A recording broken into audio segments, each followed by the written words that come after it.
and something that they feel that no, it's not impossible, but it's the challenges that sometimes I would say strengthen our ability to cope, the challenges. So don't necessarily look at the challenges as, well, it's nothing but a barrier. You could see it as a barrier, or you could see it as an obstacle, or as something that will make you even go up higher. And that's the thing, is that know that all the different scholars that we might come across, they were not spoon-fed. They were not given it in an easy way. A lot of them were slaves, or their parents were slaves, or many of them, they basically had no family. When you're looking at if somebody is a slave, and here they are, even if they were freed, they really had no one to be there for them. So let's continue in the ayah right there. إِنَّا أَنزَلْنَا التَّوْرَاةَ فِيهَا هُدًى وَنُورٌ يَحْكُمُ بِهَا النَّبِيُّونَ الَّذِينَ أَسْلَمُوا للذين هادوا والربانيون والأحبار بما استحفظوا من كتاب الله وكانوا عليه شهداء فلا تخشوا الناس واخشوني ولا تشتروا بآياتي ثمنا قليلا ومن لم يحكم بما أنزل الله فأولئك هم الكافرون. Of course, Allah subhanahu wa ta'ala says we had revealed a Torah, and in it you would find guidance and light. And who would be judging based within that, or based on that? يحكم بها النبيون, the ones to judge through the lens of that guidance and light are basically, number one, the prophets and the messengers. So when you're looking at an-nabiyun, remember this, every time you would see the al right there, this identifying al, you want to keep in mind, in there are two types of al. There's the inclusive one, and there is the other al, which is the particular. So is this the inclusive al to mean prophets and messengers? Well, wait a minute. What's even the difference between prophets and messengers? Is there even any difference? So there are differences of opinions between scholars. So opinion number one is that there's no difference. Prophets and messengers, they're really the same thing, and the words can actually come in interchangeably. Opinion number two, prophets or Nabi has a legislature, and would come with a Sharia, and would come with a revelation. But Rasul would follow the previous prophets or the previous Nabis' legislature. But the revelation in terms of God Almighty, in terms of Aqidah, throughout the prophets and the messengers is one. Why? Because this is an information, a factual thing, spoken about Allah, spoken about the angels, spoken about life, etc. Then therefore, you can't really change that. That there's nothing to change. It's a fact. Versus in terms of Rasul, according to that opinion, they wouldn't come with a new legislature. They would just follow the legislature of the previous prophet. Opinion number three is that no, it's not the Nabi that comes with a legislature of his own. What we mean by of his own, we don't mean, him making it up, but what we mean by that is that he had a new set of Sharia, okay? A new set of legislature. And of course, it was basically revealed onto him. So the third opinion says no, it's the opposite. It's the Rasul that has his own Sharia, and the Nabi would basically be abiding by the previous Rasul's Sharia. So these are just the three opinions. So number one is that they're the same. Number two, Nabi is coming with a Sharia. Number three, opinion is that no, it's the Rasul that comes with a Sharia. All right, so when you look at an-nabiyun, the word Nabi actually comes. I'm sorry, what is the preponderant? Is there a preponderant rule? Well, there is a preponderant. So the preponderant is that, Wallahu A'lam, is that the Nabi actually comes with a Sharia, and the Rasul follows the previous prophet's Sharia. That's the preponderant. All right. But of course, it doesn't mean that, that that the other scholars don't have a strong opinion. I'm just letting you know right there. All right. So when you look at an-nabiyun, what is an-nabi, and where does that word come from? Okay, let's put it right there. We're just gonna look into the word. So when you look at nabi, Nabi. We're going to write it. Well, that was supposed to be Nabi. Here we go. Nabi. Where does the word come from? Well, the word comes from naba'a. The word naba'a actually means to inform. And then, so how did you flip the a into a yeah right there? Okay, so the naba'a is the verb. Nabi is the person to give the information. Okay, and of course that shadda right there is basically to emphasize. All right, so the emphasis piece of it. So Nabi is basically going to be the person that was given the information and therefore passing it on. So the Nabi is basically later on it became a technical term to basically mean the person that was assigned by Allah subhanahu wa ta'ala to pass on the information about the Lord Almighty. Does the word an-nabiyun include prophets to mean rusul? The answer is yes. The word an-nabiyun includes rusul, but you could see one of the main reasons why we said a nabi is the one that has a legislature is actually this ayah right here. You could see يحكم بها النبيون, and he didn't say يحكم بها الرسل. Okay? He didn't say يحكم بها الرسل, but he said يحكم بها النبيون, which of course here the nabiyun, the plural of nabi, in where they would be ruling by the rules of Torah, which contained the guidance and the light. So what does that mean? Well, what that means is that the nabiyun themselves, they were actually bringing in al-hukum, the legislature. الذين أسلموا, and الذين أسلموا, in other words, right there, the ones that had submitted. When you look at the word أسلموا, this can mean two things. أسلموا to mean that they had embraced Islam. Aslamu could also mean those that had submitted themselves to Allah subhanahu wa ta'ala. Both meanings are going to be right within the context. Why? Because aslamu, because we know that in other ayat that Allah subhanahu wa ta'ala had already told us, أم كنتم شهداء إذ حضر يعقوب الموت. What happened? قال لبنيه ما تعبدون من بعدي قالوا نعبد إلهك وإله آبائك إبراهيم and Ismail and Ishaq إله واحدة ونحن له مسلمون. We could see that even Prophet Yaqub alayhi salam, and of course this is talking about the Torah, then we have to get into that. In where, what was it? Well, even the prophets themselves, let's actually go to that ayah. Am kuntum, right? Let's write it down. Am kuntum shuhada, and we're gonna get that right. Yaqub al-Maut. Let's get that right. Now we could say it. Here we go. Let's see that ayah, right? And there you go. What do we got? أم كنتم شهداء إذ حضر يعقوب الموت. So look at this ayah right there. I'm gonna take, oh boy, you're actually doing a good job. All right, here we go. When you look at this ayah, what do we get? Were you there witnesses when Yaqub had faced death, when he told his children, what would you worship after me? And they said, we worship your Lord, and we worship the Lord of your fathers, Ibrahim, Ismail, and Ishaq. Ibrahim is basically Abraham, Ismail is Ishmael, Ishaq, Isaac, one Lord, and we are Muslimun. So that's to take us in where, when we're speaking about Torah, of course, Prophet Yaqub alayhi salam, yes, a prophet, but he was still holding on to exactly the same legislature that the previous prophets had come with. So even when you look at Prophet Yaqub alayhi salam, he was actually following the scripture within the Torah. He was a Rasul, right? He was a Rasul. But even him, in where Ibrahim, Ismail, Ishaq, ilaha wahda, wa nahnu lahu muslimun.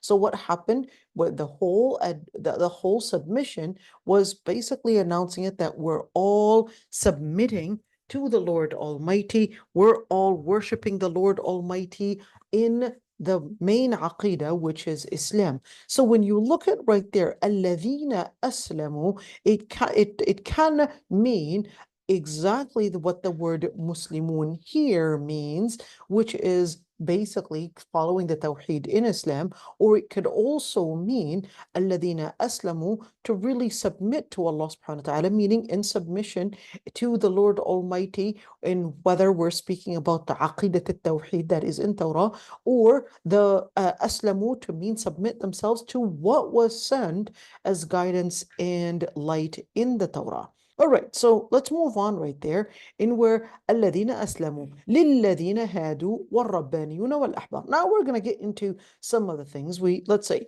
أسلموا. So here he said أسلموا صدقوا بالتوراة من لدن موسى إلى عيسى عليه السلام وبينهما ألف نبي. And he said, well, actually, some had actually said it was 4,000 prophets, and they were ruling by what was in the Torah. So what did al-Qurtubi want to say? Well, he said, well, you had differences of opinions on the word aslamu, in where the first one to mean aslamu, not necessarily Islam per se, even though they were already Muslim. But in this context, he said, well, what that means is that they had believed what is in the Torah from the time of Prophet Musa till the time of Prophet Isa, and that there were 1,000 prophets. In other words, they were all turning to the Torah itself, of course, for guidance, the Torah itself, for, of course, knowing the Huda, for knowing the guidance and knowing the light.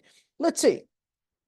The second opinion said, well, when you're looking at the word aslamu, they actually said what that means. So they took it in a metaphorical way, and they said it means that they submit to the orders of the Lord Almighty and what they received in Revelation.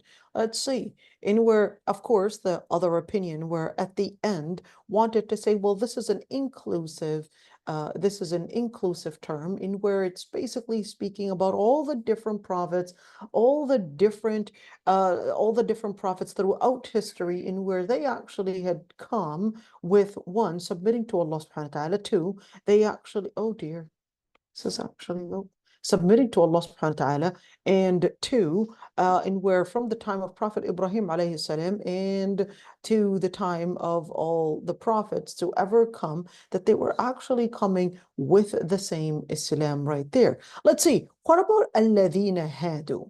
And here he said hadu, in where what it means, of course, hadu, in where they were, yes, following the message that yahkum biha nabiyun, that were ruled by the prophets, that had, what did they do? Well, the hadu, the ones that were hadu, the ones that were, of course, whether it's Bani Israel or also the ones that were calling themselves repenters, and that they actually had done what? Well, they also had submitted themselves to Allah subhanahu wa ta'ala. Let's see the word hadu, in where hadu actually means repented from disbelief. That's why they were called hadu. That's why they were called Yahud, repented from disbelief. But that's what they were called. Did they maintain that is the question. So, inna anzalna at-Tawrah fiha huda wa nur lilladhina hadu, in where Allah subhanahu wa ta'ala had sent the Torah in order to give about, of course, what was it? The guidance and the light. وَالرَّبَّانِيُّونَ, or what is a Rabbani? Rabbani actually comes from the word, let's write that down, right? Let's see. The word Rabb, okay? Now write that down. The word Rabb, and then you've got the A and the Ni, all right? Whenever you would see, and of course you've got the Shadda as well. Check it, actually, does it allow me? Rabbani. So therefore, what is that person? Okay, يحكم بها الربانيون. And who are they? He said, وهم الذين يسوسون الناس بالعلم. They're the people that would guide and rule people with knowledge, and they would discipline them from early childhood till they grow. In other words, what were they doing? They were also maintaining their knowledge by disciplining them in early childhood. I guess it's so important to bring about the katatib. What were al-katatib? What were al-katatib? Al-katatib were basically teachers that were teaching the young children. They would gather the children and they would teach the children Quran. They would then teach them, of course, hadith and so forth. And they would go to these katatib from early morning until perhaps maybe around Asr. That's when they would go back home. And that was considered the school. That was considered the school. And here's one thing. You know, it's really important. Yeah, now I'm going to get on Umayyah's nerves right here. Let's see. Look at this person, Sister Umayyah. So this person, his name was Abdul Latif al-Tibawi. Okay, so I'm going to put right there, Tibawi. In Tibawi, oops. Well, okay, now, yeah, I know I'm getting, let's see, what are we getting here? Abdul Latif al-Tibawi. Okay, now Abdul Latif al-Tibawi actually wrote a couple important books. Okay, well, that's not one, that's not part of the books, but anyhow, let's see if I can get it from there. No, it didn't give it to me. And let's see, I'm going to put Abdul Latif. Abdul Latif. Okay, here we go. Here's it, Abdul Latif al-Tibawi. So Abdul Latif al-Tibawi, he actually wrote a couple books. He was actually killed and assassinated in London. So he wrote this one. You really, really gotta get. What is this really about? So you could see in where he basically wanted to talk about modern history of Syria, including Lebanon, Palestine, because it was considered the Levant. And of course, he does include Jordan in it as well. What happened to the education there? Whatever happened to the Islamic education that was there? How did we transition from a society that was living in learning about their Islam in a society that was considered centered around Sufism, and that was considered a place and a main cornerstone for ilm? When we're speaking about Bilad al-Sham, when we're speaking about Syria, when we're speaking about Beirut, you had many scholars from Beirut. You had many scholars from Bilad al-Sham in Palestine, etc. Whatever happened to those? How did we transition? And why did we actually lose that heritage of scholarship? That heritage of scholarship. And when did this happen? How did this happen? All of that. So At-Tibawi goes, and of course he is a Palestinian from Taiba. And he basically studied history and studied in British universities and even lived in UK.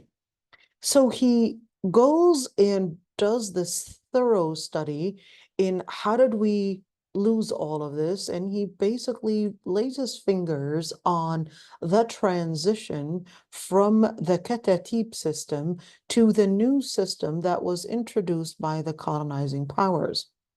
The colonizing powers were introducing, hey, we've got schools. These schools are basically going to be coming, and the students are going to be there. And of course, these schools were basically funded by the colonizing power. These schools were teaching, of course, and determining what is actually taught in terms of history, what is taught in terms of how many, what are the languages that are taught, what, and the level of education that the children are getting, and the list goes on and on. So what was that paving into? Well, that was actually taking that the whole ummah was then really being indoctrinated from early childhood. So it was necessarily, specifically, of course, for the colonizing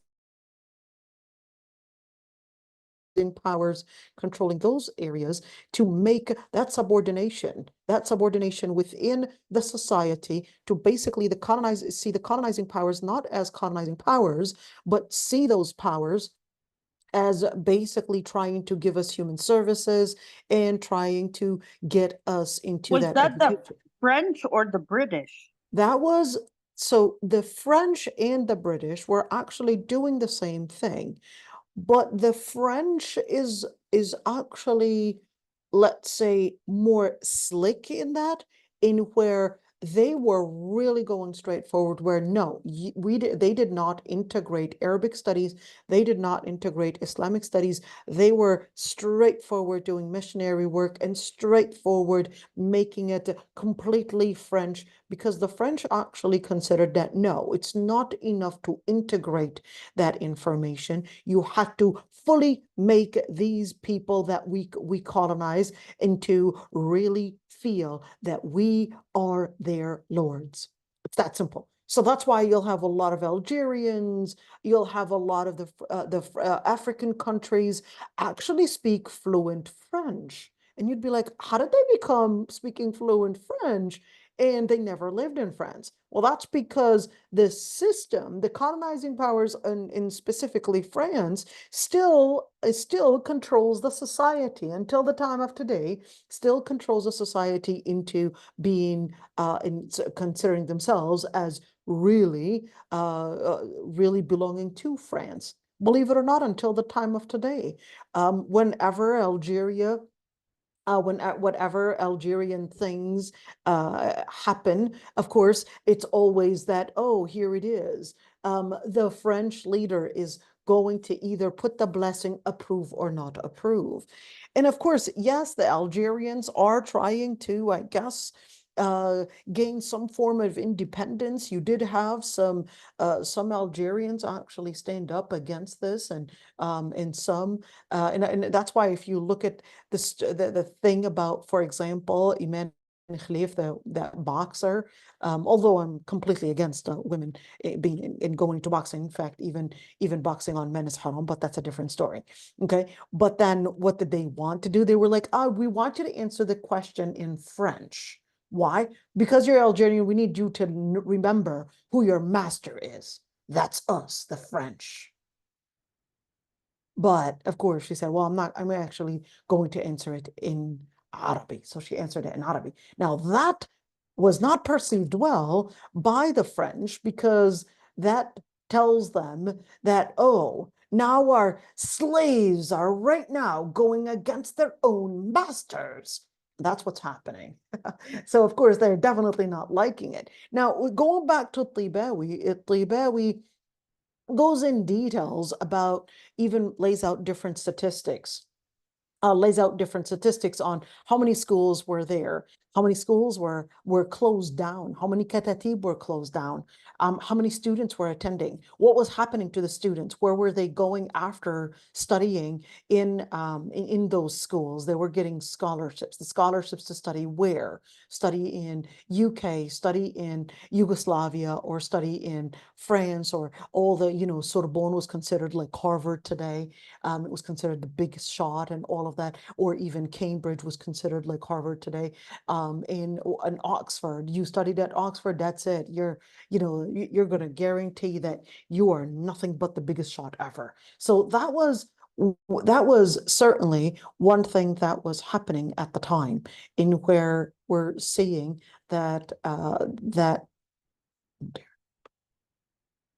sorry everybody, but looks like my thing is playing games with me anymore. It was doing a good job and now it's not doing a good job. So let's see if this makes it work better. Okay. So when you're seeing all of that about Tabawi, and where locates the problem within, of course, colonization, the impact it had, and certainly how this changed the society from being connected and being controlled with Islam to eventually, of course, losing that connection, where it was really by taking away the children.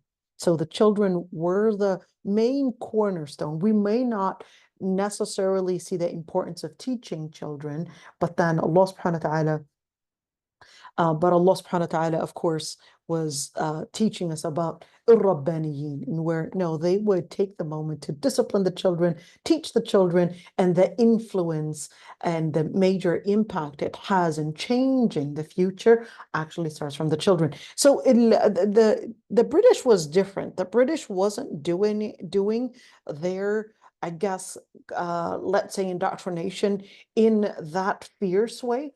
they were doing it in a little, let's say, a more, I don't want to say gentle, because gentle was going to give the connotation that it was nice. But what I would say is that it was doing it in a more slicked way. Okay, it was more in a slicked way, and of course, what you were seeing is that the Brits were actually integrating their system, of course, with their system within the education system, and eventually, of course, they were to determine what actually is taught in those schools. How do we actually not let the people recognize, and how do we, maintain certain identity, but keep, because the Brits were wanting to control the land itself, and not necessarily the completely the human the humans themselves. They didn't want them to necessarily feel completely subordinated to the Brits. No, it's enough for us to get our resources. It's enough for us to basically get whatever we want. Who cares about them feeling that we're basically their masters or not? No, the French were nothing but narcissists, nothing but the most cruel colonization and colonizing power ever to come. There's nothing more cruel than the French. This does not at all mean that the Brits were in any way nicer. Okay, but so that's not live that dichotomy, and where I'm calling the British colonizing powers somehow nicer. This is not a dichotomy here, but this is to actually say that the French were definitely very, very cruel, in where they wanted to control the mind, they wanted to control the hearts, they wanted to control the culture, they wanted to control the language. In other words, they didn't say that you had in any way the right to even belong to any culture. They were considering that you are nothing but their slaves. And this doesn't mean that the Brits were at all anything nicer, but subhanallah, وَيَمْكُرُونَ وَيَمْكُرُ اللَّهُ. And of course, we could see that a lot of this change, and of course, when you're looking at al-Tibawi, he was actually assassinated in London, and may Allah subhanahu wa ta'ala, يرحمه ويتقبل في الشهداء. And of course, it went that, oh, we don't know who's the person who had done this, but when who's not liking what's being said, then you'll know who's actually going to be at least accused within this. Okay, let's continue right there in where, by the way, this book, a modern that modern history and all of that, it's actually written in English, like you could see, and the book is available. It's not too big. It's almost 200 pages. Yeah, 200 something. 200 is, yeah, somewhere around there. So really easy to read, not hard, and very well done. All right. Let's continue right there in where we were actually doing. Where was I? Okay, here we go. So الربانيون, they're basically the ones that were ruling the people, into يربونهم بصغاره قبل كباره, that they were raising them in their in, of course, the matters that are whether we're speaking about small issues or whether we're speaking about major issues, but they were raising them in, of course, al-akhlaq. They were raising them in Islam. They were concerned about everything in terms of raising those children, and from early childhood they would be the main teachers to mentor them towards the, let's call it, the religious discipline. Okay. Abu Razin, he basically said, الربانيون العلماء الحكماء. Wait a minute, who's Abu Razin? Let's look into Abu Razin, right? Let's see Abu Razin. Abu Razin is actually a Sahabi.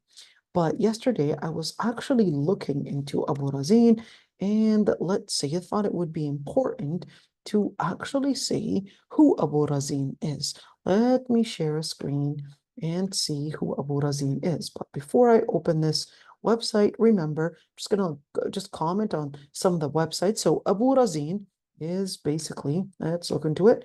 Abu Razin is Abu Razin al-Asdi. Who is that? So we've got beautiful, good websites. Number one is Tarajim Abr al-Tarikh. Very good website, even though it's one person that did it, but did an outstanding job. He would get you all these different books that he would go back to. Let's see. So he said he died 91 Hijriya, even though that's debated. But let's see, the place where he died in is al-Basra, al-Iraq. Let's see, Abu Razin, his name is Mas'ud ibn Malik al-Asdi. His name, Abu Mas'ud, and he would tell you where he got this information from. So he got it from Tarikh al-Islam, ووفيات المشاهير والإعلام for الذهبي. Now, I want you to keep in mind, الذهبي himself was actually one major scholar, and this major scholar, الذهبي, believe it or not, his teacher was actually Ibn Taymiyyah. Just keep that in mind. So his teacher was, remember that book, Sir A'lam al-Nubala, that we would go to? That was for al-Dhahabi. This is the same guy, al-Dhahabi. Sir A'lam al-Nubala, remember that book? We would go to Sir A'lam al-Nubala frequently. So anyhow, so Abu Razin. So Abu Razin is Mas'ud ibn Malik al-Asdi, and his Mawla Ali. What does Mawla even mean? Mawla means an ex-slave. He was an ex-slave for Ali ibn Abi Talib. Then he lived in al-Kufa, that's in al-Iraq. All right, he narrated off Ibn Maktoum, which is the Sahabi that is blind, you know, Abasa wa Tawalla, that was him. Ali ibn Abi Talib, and Abu Musa al-Ash'ari, and Abu Huraira, and a number of other Sahaba. And of course, Rawa anhu, when you look at the word anhu, actually means that these people had narrated often. In other words, he was their teacher. Whose teacher was he? For Ata ibn Abi Sa'ib, Al-A'mash, Mansur, etc., all these different names. You'd say, it was mentioned, Abu Hatim, of course, is a scholar of hadith. He said he was there for the battle of Siffin with Ali ibn Abi Talib. So he was not against Muawiyah. Sorry, he was against Muawiyah and was actually there in the army. So you could say, okay, let's move on right there. He was with Ali ibn Abi Talib. Okay, let's see. And not a lot of information about him, we could see, but at least that was important to know. So he was SD, and now we could actually see. Okay, let's see, and where, of course, Ibn al-Athir, this book right here, Usd al-Ghaba. And some scholars actually said it's Asad al-Ghaba and not Usd al-Ghaba. So, you know, is it Usd al-Ghaba or is it Asad al-Ghaba? Differences of opinions between scholars. For Ibn al-Athir, this is actually considered along with another book. It's called Al-Isaba. Let's go for that. Okay, so we have Al-Isaba fi Tamyiz al-Sahaba. This is one very important book in order for us to go back to the names of the Sahaba. This contains all the names of Sahaba, or at least the names that we were also told were amongst the Sahaba. So Ibn Hajar al-Asqalani comes in and says, well, let me see and let me collect all the information that we have about these Sahaba, or at least claim to be Sahaba. Because some of them would be claimed that they're Sahaba, and other ones are really Sahaba. So you come in and actually talk about them in detail. The second one is right there in where Usd al-Ghaba. Usd al-Ghaba is actually a smaller book. Usd al-Ghaba is a smaller book because it's only in 5 volumes. So here we go.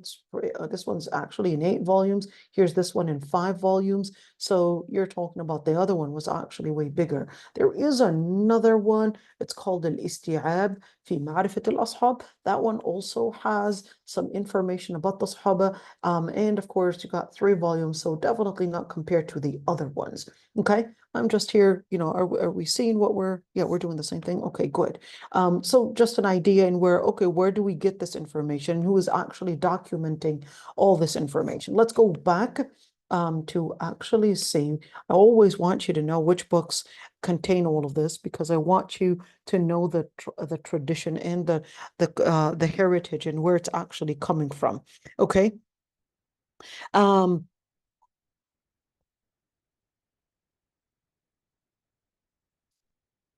Okay, So Ibn Abbas actually said that they are the scholars, the fuqaha, the jurists.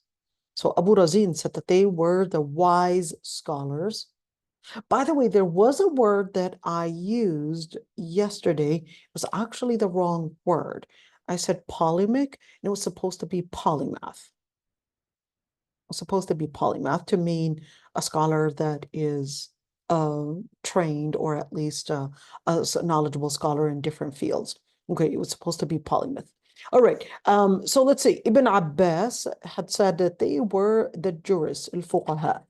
Al-fuqaha to mean the scholars that know in legislature. And let's see, al-hibr and al-habr. Let's see, why did we even get there?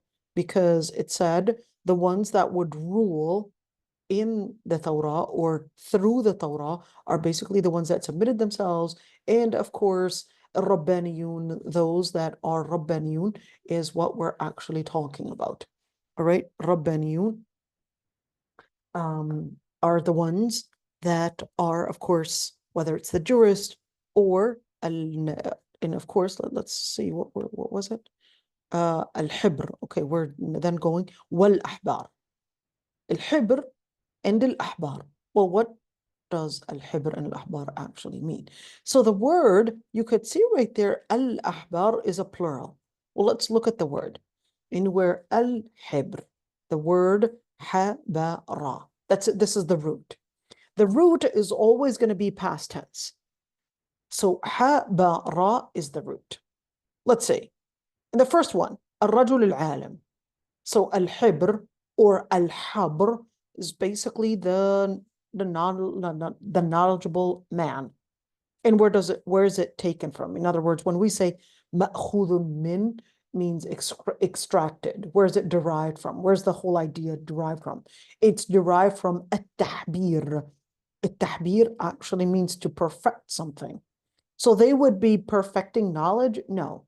They would basically gain the intuition from knowledge, and then they would clarify it and beautify it for people. So what does it mean that they would beautify it?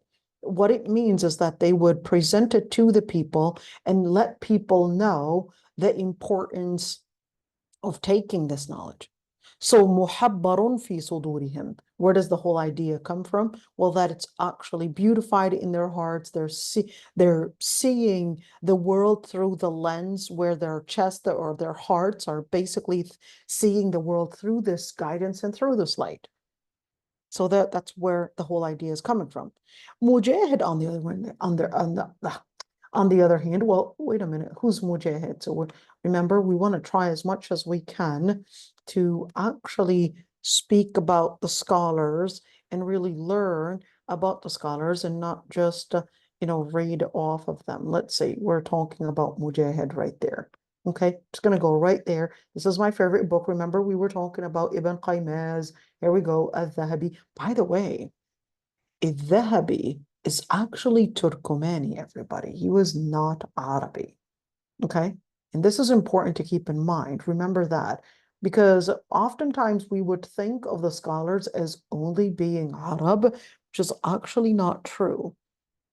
Many of the scholars were actually not Arab, just like this scholar right there. He was actually Turkomani. All right, and that doesn't mean there weren't Arabic scholars and those that are Shu'ubiyan, where they wanted to say nothing comes out of the Arab. Well, not quite.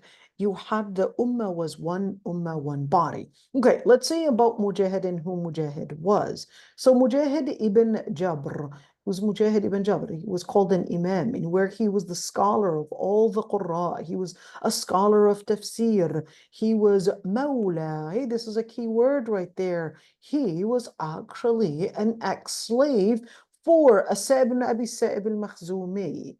He was actually an ex-slave, and he is then, of course, we're looking at Asad ibn Abi Sa'ib is basically right there a Sahabi. So he was an ex-slave for a Sahabi. So he was really in a direct relationship. Or some scholars actually said Mawla Abdullah ibn Sa'ib al-Qari. Okay, let's continue right there. And where he basically took Quran, tafsir, where? Well, he actually studied through Abu Hurairah, Sayyida Aisha, Sa'd ibn Abu Waqqas, Ibn Umar, Kurz, and Jabir ibn Abdullah, and Abu Sa'id al-Khudri, Hani, and look at this, and many other Sahaba. He was really having a direct relationship with all these Sahaba right there, learning through the Sahaba. Imagine just living around the Sahaba that lived with the Prophet ﷺ, and who, where you're talking about the main Sahaba, Abu Hurairah, Sayyida Aisha, Sa'd ibn Abu Waqqas. Sa'd ibn Abu Waqqas was actually one of the 10 promised Jannah.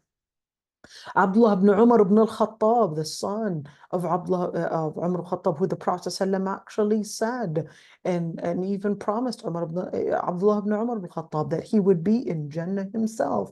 Abu Sa'id al-Khudri, who was actually one of the chieftains, Hani, who the Prophet ﷺ proposed to, but she rejected the proposal. What? She rejected the proposal? Yes, she rejected the proposal. The Prophet ﷺ proposes to her, but she rejected it. Why would she reject a proposal to the Prophet ﷺ? Because she was afraid, because her children were orphans, she was afraid that she wasn't going to be doing her duty toward the Prophet ﷺ, and that it was going to be too much for her to be able to be held accountable for. So she thought, oh, you're going to be you're a prophet, and I've got these orphans that I need to take care of. It's too much of a responsibility for me to bear. Is she Hani the same? Hani the same, bint Abdul Muttalib. Yeah. Bint Abu Talib. Oh, Bint Abu Talib. Yeah, I know that at the night of Isra and Miraj, he was sleeping. Exactly. There you go. At Isra and Miraj, she started collecting his sweat. Oh, and she rejected the Prophet sallallahu alaihi wasallam. She rejected his proposal. Exactly. La hawla wa la It's chance, but lost it. Right? معقول في حدا يرفض النبي صلى الله عليه وسلم. Hey, she felt that it was too much for her to, be responsible and be held accountable as al-Mu'mineen, and it was too much for her. And she was like, it's going to be too much of her. Did she ever marry? No. Oh, well, she had children of her own from another man, but of course she was a widow.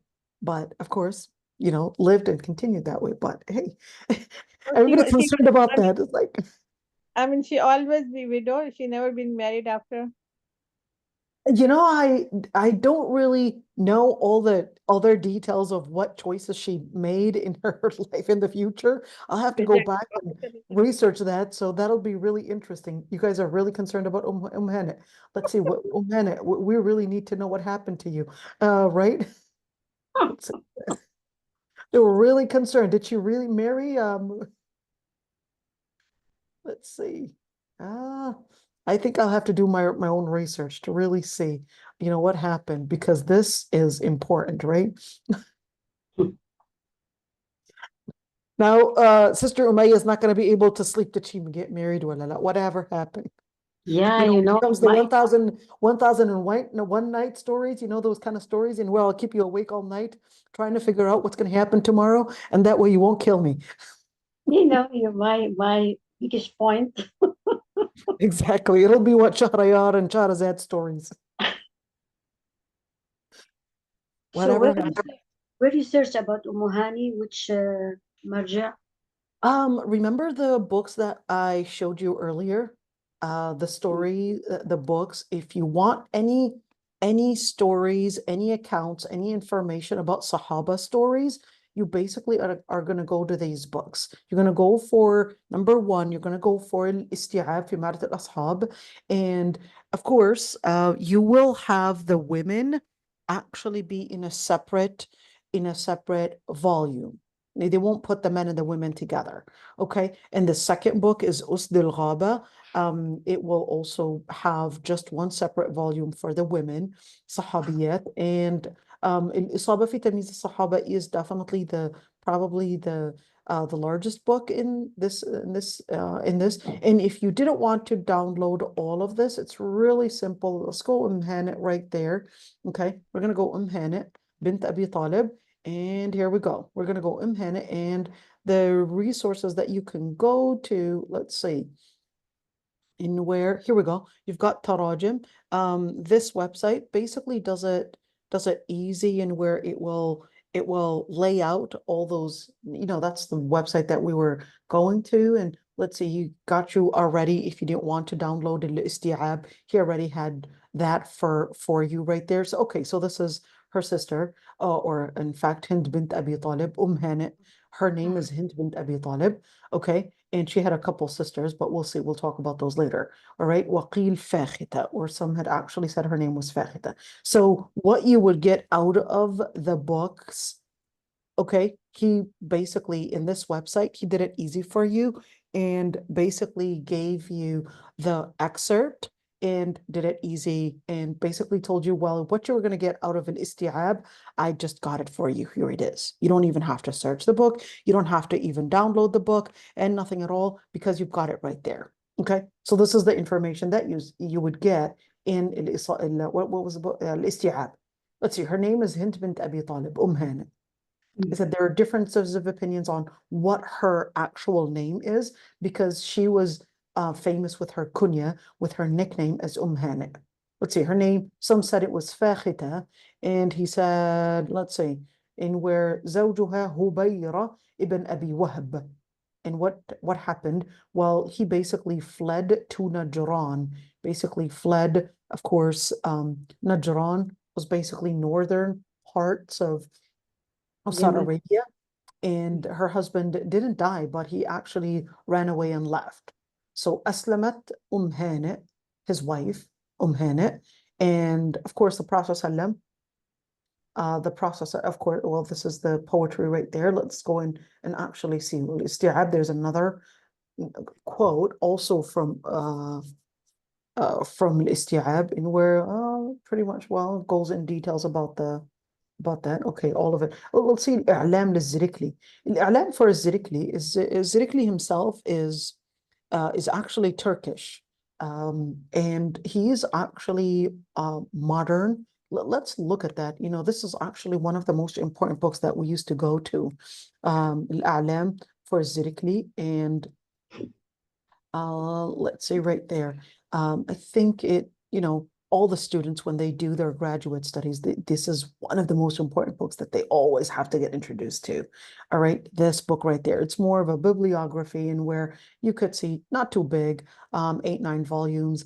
And of course, it's more of bibliography and more of an encyclopedia for all the different names. But one thing about that, in where it doesn't necessarily, let's look into here, it doesn't necessarily go in all the details. But what I like about this book is that it gives you, let's just get any volume right there. Let's open it up, and then what you're going to get is really the footnote. That's what really matters for any researcher. Look at it. So this is right there, and you're like, okay, what am I going to get out of all of this? That's the amount of information just about this person. Yes, but here's what is important. For any researcher, this is what is important. Okay, let's see something. It's right there. In where, let's say, it will tell you, you go to Al-Isti'ab, which is the book that we were using earlier, Al-Isti'ab fi Ma'rifat al-Ashab, and then he'll tell you exactly the page number. He'll tell you it's right in volume 2, page 469. This is where you're going to find about this particular person. Let's see, which person was that? Let's see, right there, and who are you talking about? For example, in this situation, he's talking about, okay, he's talking about this person. Let's see, he's talking about Ammar ibn Yasir, okay, for in this situation. And then Al-Isaba, which is Al-Isaba fi Ma'rifat al-Sahaba, and they'll basically tell you exactly the page number. Okay, here we go. This is the book.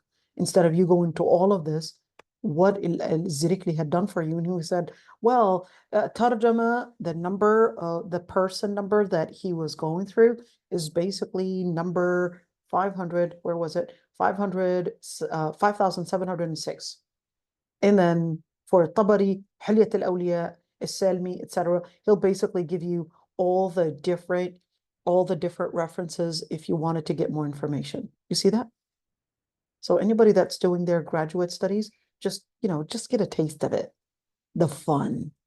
And then, of course, if you're doing your studies, you're going to go for each and every single one of these and basically get the information right there. So do we really know anything about what happened to her and did she ever remarry? It doesn't seem like we have enough information. You could see, let's see, Hane. Let's see Siyar A'lam al-Nubala, and let's see what he had said. That's al-Dhahabi right there. And al-Dhahabi also didn't give us a lot of information. So he just said, خطبها رسول الله صلى الله عليه وسلم فقالت إني امرأة مصبية فسكت عنها. So basically, امرأة مصبية, meaning that I have a lot of children and just going to be busy with all the children. So the Prophet ﷺ just basically سكت عنها. He just didn't say anything. And so we don't really know whether she remarried. Sorry about that, everybody. I know you wanted to see what other candidates were out there. Okay, let's go back. I know. Okay, so we were doing Abu Razin and then you guys took me somewhere else. It's not my fault.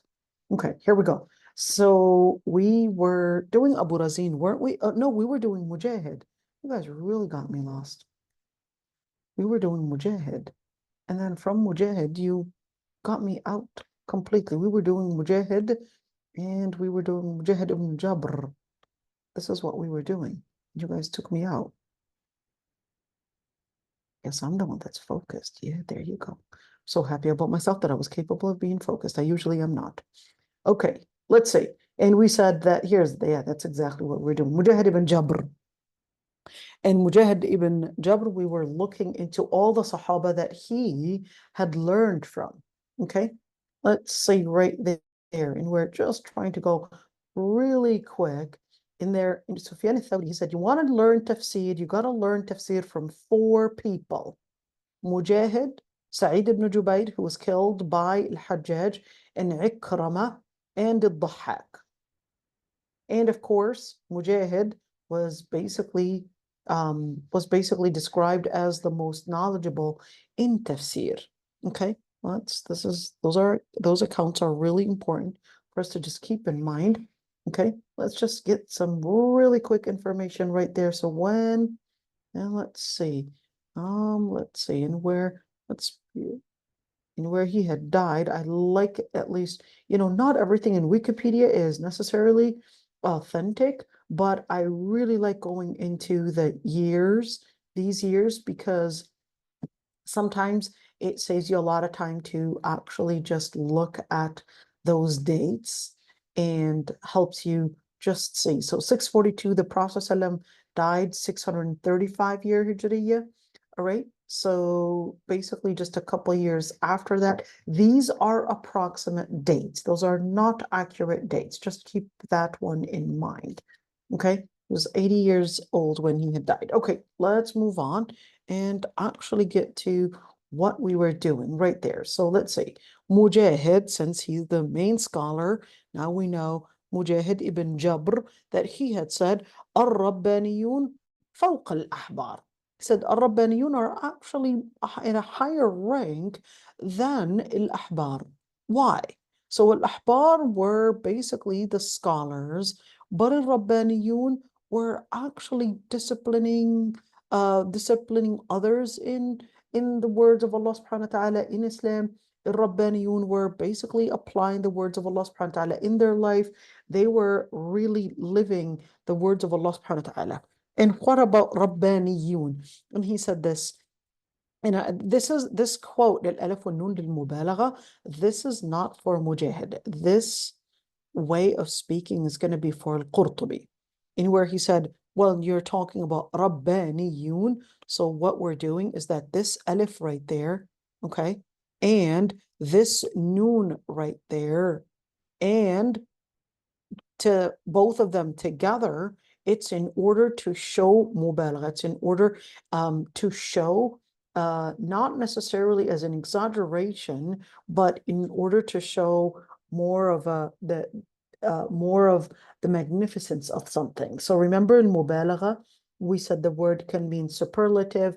It can also mean exaggerating something. It could also mean to describe the magnificence of something. Okay, so Rabbaniyun, they're deeply and deeply, of course, indulged in connecting themselves to Allah subhanahu wa ta'ala, where they are described as Rabbaniyin. قال الجوهري. Stop right there. الجوهري. Everybody, please listen to this one. Yesterday, Swati put this line underneath it. So what did he say? الحبر والحبر واحد أحبار اليهود. He said, well, الحبر or الحبر is basically the singular for the Jewish scholar, which is a rabbi. And he said, بالكسر أفصح. So الحبر is actually more eloquent, and it actually is closer to what it really means. So what does that really mean, and who is al-Jawhari? Yesterday, as I was reading about al-Jawhari, he took me into a different world. Why? So al-Jawhari, he basically, let's look into al-Jawhari. His name is Ismail ibn Hamad. Let me just give you, okay, al-Jawhari right there. So who is al-Jawhari and why? Look at this. So al-Jawhari, his name Ismail ibn Hamad. Let's see in where, let's look at that right there. He was actually mentioned by Dhahabi. Well, first, let's put at least the information about his year, in where, let's say, he died 393 Hijriya, so we're talking about 1003 AD. Remember, it's okay for us to use this if we're talking about certain things about dates, because anyways, they're approximate dates. Okay, let's say right there in where, when you're talking about al-Jawhari, okay, let's say he was described by Dhahabi as Imam al-Lugha. So when you're talking about Imam al-Lugha, he's describing him as one of the main scholars for the Arabic language. Here's one thing, is that Abu Nasr Ismail ibn Hamad, his name, al-Jawhari, his name was Abu Nasr. Abu Nasr was his nickname. Ismail ibn Hamad was basically his name. He was Turki, he was Turkish, and he was from Utrar, a Turkish city in Farab. But here's one thing. He actually wrote a book called As-Sahih. And of course, this book, As-Sahih, is actually considered what? As-Sahih is actually considered a main dictionary for Lugha Arabiya. When you say a main dictionary for Lugha Arabiya, just imagine that. This person is not Arabi, but he's actually writing a huge dictionary. Look at that. You're, by the way, you're seeing it as 7 volumes, but the volume is super big. It's actually super, super big. And I mean, it's like a very, very even volume, in where to carry it, you really need some muscles to carry that volume. Okay, well, this isn't al-Jawhari, okay? But al-Jawhari himself, what attracted me in this, let's say, so Turkish, and wrote this book, which is an encyclopedia, Sahih, and he loved traveling. He would basically travel to Dar al-Sham, Iraq, go back to Khurasan, which was, Khurasan is basically, when you're talking about Kazakhstan, you're talking about Afghanistan, Uzbekistan. So those would be pretty much, combined as Khurasan. Okay, he stayed in Naisabur, which basically is a province in, I can't remember if it's Uzbekistan or Iran, but he would basically go through all those different cities and countries and all of that. But one thing that really attracted me, here we go. What happened? In where his death, the way he died, was really rather interesting. In another area, where did I find that? He actually went into severe paranoia. The severe paranoia went so far, we don't know whether there was a psychosis with it or not, but it was so severe that he started believing that he was capable of flying. And then he wanted to prove that that wasn't something that he was imagining. So the severe paranoia takes him into, yes, he goes up on a cliff and jumps off the cliff because he really thought he could fly. Wow, that's crazy. SubhanAllah. Yeah. You know, and when we talk about mental illness, when you're seeing a scholar with this weight, in where, yes, was he at all showing signs of what is today classified as schizophrenia? Because definitely we already know that, you know, there are 4 different stages of schizophrenia. Well, we already know that people who suffer from schizophrenia can be extremely intelligent. I mean, when you talk about MASH, you talk about some of the professors in that are Nobel Prize winners in physics, or Nobel Prize winners in mathematics, and all of that. You know, there's some movie that was actually about one of the Nobel Prize winners in mathematics, and his son was even Nobel Prize winner in mathematics as well. And both the father and the son were actually schizophrenic. In fact, schizophrenic to the point that the father had to stay in the hospital and get hospitalized for 15 years. Just put that and keep that in mind. If you can see, you know, somebody that is a genius, and he himself actually was boasting that, hey, I wrote a Sahih because it was such a genius book in Lugha Arabiya, in classifying such classifications. You're looking at scrutinizing these words in a way that only a genius would be capable of recognizing these patterns. Mukhtar al-Sihah is the least that you could say about it, is nothing but a genius book. But he regarded and he saw himself as a severe genius, that he didn't see that he could at all get into any mental illness. Goes into this mental illness of severe paranoia. Of course, it's described as paranoia, but you want to keep in mind, it doesn't necessarily mean that it is paranoia. Okay, because at the time they would describe paranoia, whether we're speaking about OCD or whether we're speaking about psychosis, they'll call it waswasa. So I'll just use the word waswasa that they had used.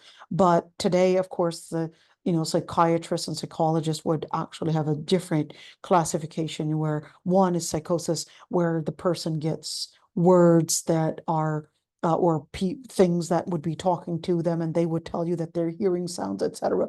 That's for psychosis. OCD, and where the paranoia, and where a person is getting these I guess these impulsive things, and where they're constantly wanting and feeling that they have to do something, or etc., or questioning things, etc., and all these, whatever, all the different definitions for that. But of course, it was actually put into one. I think it's fair to say when I was reading about him, it actually took me into one very important research that was actually done. Let me see if I can find it right now. It was actually done about, his name is Amber Huck.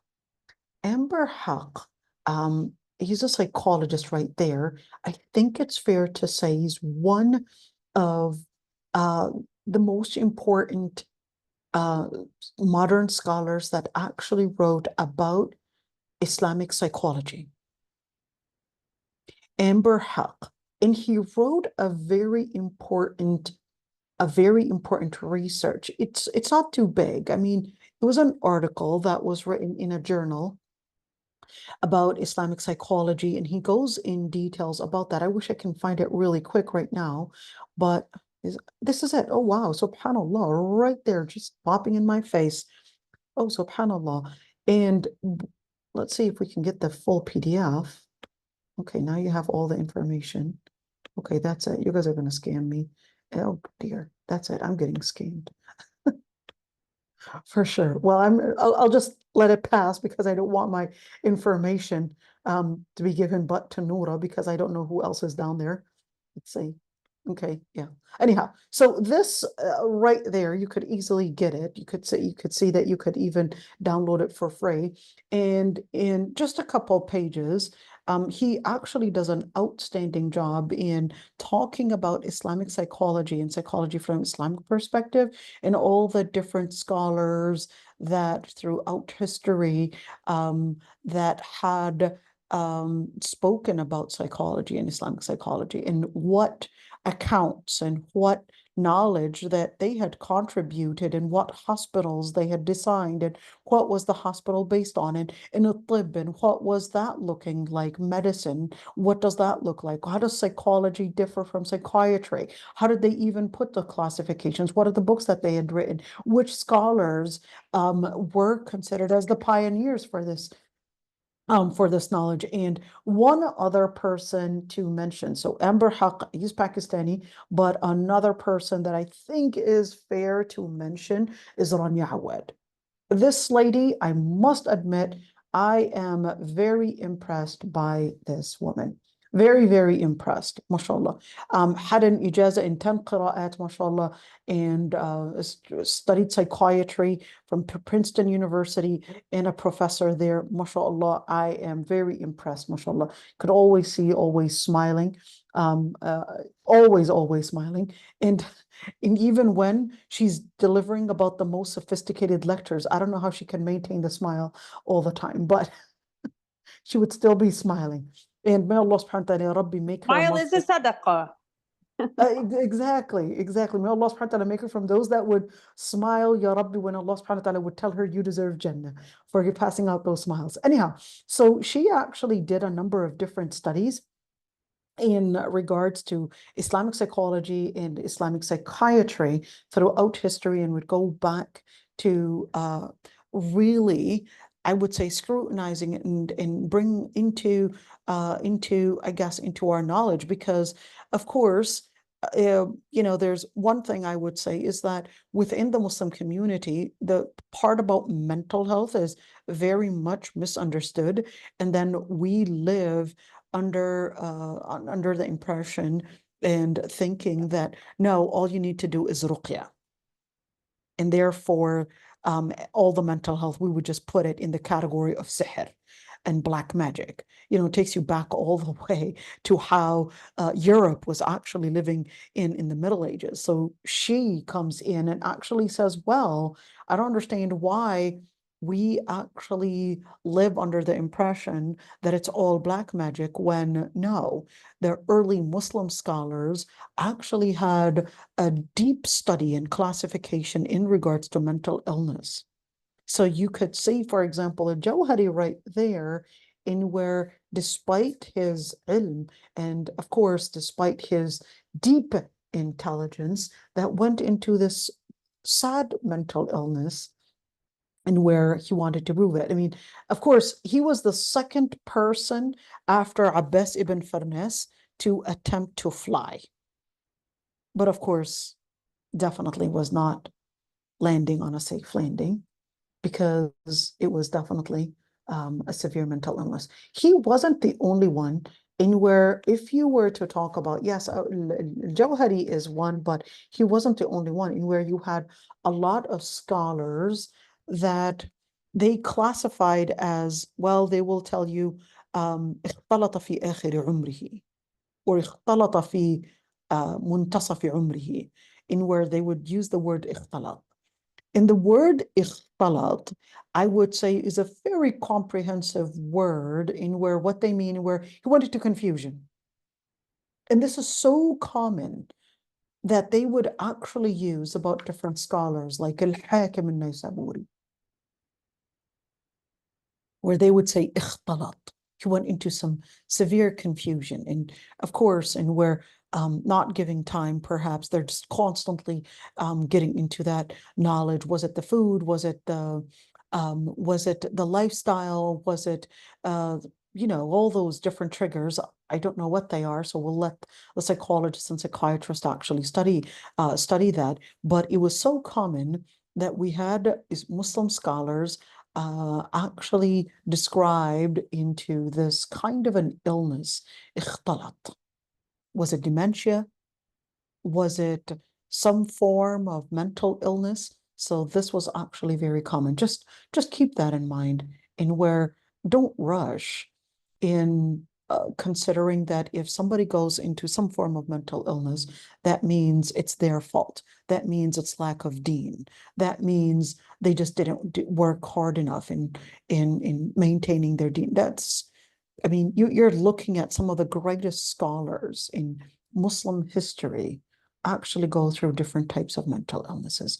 Don't rush in accusing them of lacking deen. نسأل الله العفو والعافية. One very important person that I must say, Abu al-Ala al-Ma'arri is one figure that baffles me. Abu al-Ala al-Ma'arri, although, you could see he died 1057 year Hijriya and was born 973. But Abu al-Ala al-Ma'arri, it was told that he had actually claimed to be a prophet. Claimed to be a prophet. That far? Yeah, that far.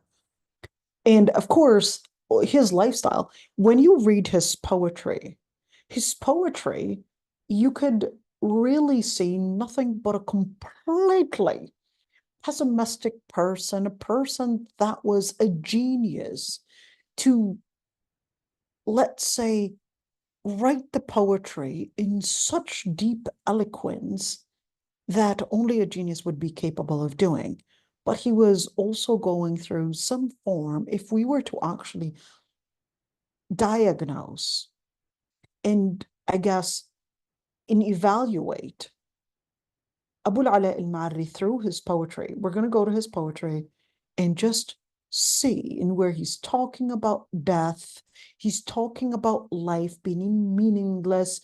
Life is nothing but cries. People would be happy when the child is born, but he's crying and screaming because life is nothing but a miserable place to be in, and he wishes that he could die. He would never leave his home. He's always just locking himself up in his home because he felt that people were nothing but mischievous people, and the list goes on.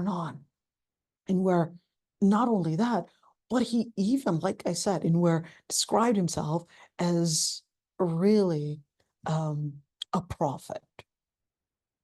When you look at that really sounds, when you look at the words and you look at and we're claiming that he's a prophet and he could actually get revelation and all of that, that's nothing but psychosis right there. That's psychosis right there. And where Abu al-Ala al-Ma'arri, of course, when you see all of this, you just recognize anywhere within the Muslim history, we actually had different figures in where, of course, he was accused of kufr. He was accused of course, irtidad, ridda, and an order to get him killed was there. And, of course, if this person is not mentally sane, all right, then how do we actually describe mental illness? Do we describe mental illness that the person doesn't have cognitive skills? Or is it actually far more stretched out than that? In where this person is confusing now the sounds that a person of schizophrenia would hear, and let's call it the sounds that he's realistically understanding that are realistically there. Just put that within that category, and where, sorry I took you somewhere else, but I guess, that's what I love about tafsir, in where we don't have to stay in tafsir, but we learn, just different things about the different scholars and so forth. Let's see. And he said, we're looking, you know what, let's go for al-Farra as well. Al-Farra said, حبر is بالكسر. يقال ذلك للعالم. He said, al-Hibr. Well, who's al-Farra anyways? Let's go for al-Farra, and then we're going to, after al-Farra, we'll probably end it right there. But we definitely need to learn more about these scholars, right? And here we go. Abu Zakaria al-Farra. I'm going to take you in order for you. I know last night I was actually living with one scholar after another. Let's see. Abu al-Farra. Okay, or al-Farra, not Abu al-Farra, but al-Farra.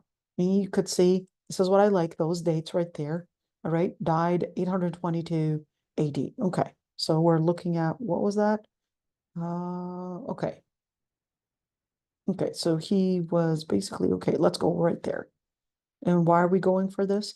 We're going because we don't have to download the PDF. Remember that? Tafsir A'lam al-Nubala is like 21 volumes. You definitely don't want to download 21 volumes searching for Farra. Because, by the way, Surah A'lam al-Nubala can actually be hard to research in, because you got to go for volume 21. And then from volume 21, especially if we're talking about a nickname, you're going to have to see al-Farra, and then you're going to go and actually first take out the L, then you're going to go Farra, and then you're going to look and see where exactly he put his name in, because it's classified based on different eras. Okay, so that's going to be really hard to actually search that way. So this is easier. Okay, let's see. Al-Farra is basically al-Allama, polymath. And he was the author for many different books. His name is Abu Zakaria. Yahya ibn Ziyad. Abu Zakaria is his nickname. Yahya ibn Ziyad is his name. And he was Mawlahum. He was basically SD, but he wasn't SD in terms of his ancestry, but he was actually a Mawla. So he was basically an ex-slave. Sahib al-Kisai. We talked about al-Kisai before. So it was his friend, I guess. He was hanging out with him, I guess, learning from him. And let's see. It was said, if it wasn't for al-Farra, the Lugha Arabiya, the Arabic language, would have gotten lost. Why? Because he basically had summarized, I guess, the foundation of Lugha Arabiya, and because many were claiming to basically have, I guess, the key to understanding all those formulas to understanding Arabic. And of course, we had many non-Arab coming in, and then you had a lot of debates on whether this was Arabic or not. Let's see. And let's look at this one. Al-Ma'mun, Abbasid scholar, he basically ordered al-Farra to write the foundations of Arabic grammar. So he was put in this, basically this, I guess, given a place, like a, I guess, like a center. And then he basically had assigned a number of different slaves and even female slaves, in where what they're going to do, they're going to be scribers. They're going to start scribing. He's going to talk, and because they didn't have printing companies, and certainly they didn't have YouTube like today, so he's going to be talking, and then he would yumli fi dhalika sinin, and he would just talk, and they would just write. So he had all these slaves that were basically assigned. Their job was just to write what he was teaching them. All right. So when he would basically teach, and basically whatever he was teaching, they were just there just to write. اجتمع له الخلق. When he completed the Ma'ani al-Quran book, all the people, basically, they recognize, of course, because his books were right now, of course, written by all these different, it was, let's say, let's say, directly overseen by the Khalifa himself. Of course, al-Ma'mun is basically the son of Harun al-Rashid. Okay, so here we go. This is a government right there, basically overseeing and making sure that that this knowledge is basically preserved. And what did he do? You basically had a number of different scholars actually learn and take those books, and those books were later considered as foundational They were available in, of course, manuscripts and available where al-Farra becomes, what was it? Amir al-Mu'mineen fi al-Nahu. Amir al-Mu'mineen is like the prince of the believers, the prince in Arabic grammar. But look at that. And let's see, let's take a look at this one. ما رأيت مع الفراء كتابا إلا كتاب يافع ويفع. So what does that mean? It's basically saying, hey, every time you're looking at ما رأيت مع الفراء كتابا قط. There's nothing equivalent to the book of al-Farra. Okay, let's say a person that was describing al-Farra. He said, I had seen al-Farra and I فَفَاتَشْتُهُ عَنِ اللُّغَةِ. I inquired about the language itself, but was basically challenging him. And he said, I saw that metaphorically speaking, he was like a bahr. He was like a whole ocean, a whole sea, in where it's like a sea of knowledge, like something that was endless, no border, a borderless, and where he didn't stop at one thing. And even when he would speak about grammar, it was like a woven quilt. This is all metaphors. The Arab used to love these metaphors, and where it was like a woven quilt. And I asked him about knowledge of fiqh, and he said, I found him to actually know about the situations of people. In other words, it's not just book smart, but it's also having the knowledge about people's the people's lifestyles, people's situations, their circumstances, the scamming that some might do. And even when I asked him about, he said, when I asked him about medicine, he was also well versed in medicine. He was also well knowledgeable about poetry, about the Arabic poetry, about Arabic history, and even about astronomy. And he said, that's when I knew, basically he had known that it was time to tell the Khalifa about this person, that it was basically someone that they needed to really expose and really needed to be put in the forefront. And that's when, of course, Amir al-Mu'mineen, and that is al-Ma'mun, the son of Harun al-Rashid, that's when he asked for him and considered that, no, we need to put this person in the right position in order to teach others. Let's see, in where the amount of what al-Farra had written is more than 3,000 waraqah, 3,000 papers we're talking about, of course, in where al-Farra himself would, of course, the Khalifa himself assigned certain people to write for him, and therefore they were the scribers, and he was basically giving the ilm and passing it on. Let's see, where did he die? He basically died while he was going to Hajj. Allahu Akbar. When he was only 63 years old, on his way going to Hajj. And remember, the Prophet ﷺ says that if a person were to die mulabbiya, or going for Hajj, for example, that on Judgment Day, they would be resurrected that way. Ya Rabbi, may Allah subhanahu wa ta'ala make us from those that would die either on Talbiyah, or either in Shahada, or make us die in Sujood. Ya Rabbi, Allahumma ameen. And give us husn al-khatima. Allahumma ameen. Give us, Ya Rabbi, husn al-khatima. So this is it, inshallah. For today, we talked about al-Jawhari, we talked about al-Farra, we talked about, who else did we talk about? Let's see. Mujahid, Abu Razin, we talked about a lot of people. So yeah, this is the best gossiping that you could ever get, right? And al-Farra, yeah. So this is it. Subhanakallahumma wa bihamdik. And nashhadu an la ilaha illa ant, nastaghfiruka wa natubu ilayk. Now that's called gossip, right? That was a lot of people. We talked There's a about lot of people. Exactly. I can't remember all their names. Well, let's remember the names. We talked about al-Farra. He's basically the polymath. Okay.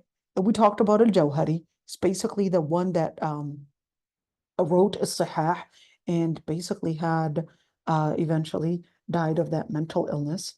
That's al-Jawhari.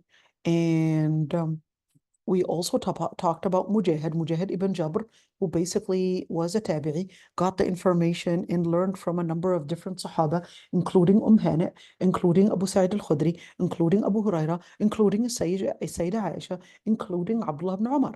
So here we go. Now that was Mujahid. And we also talked about Abu Razin al-Asdi.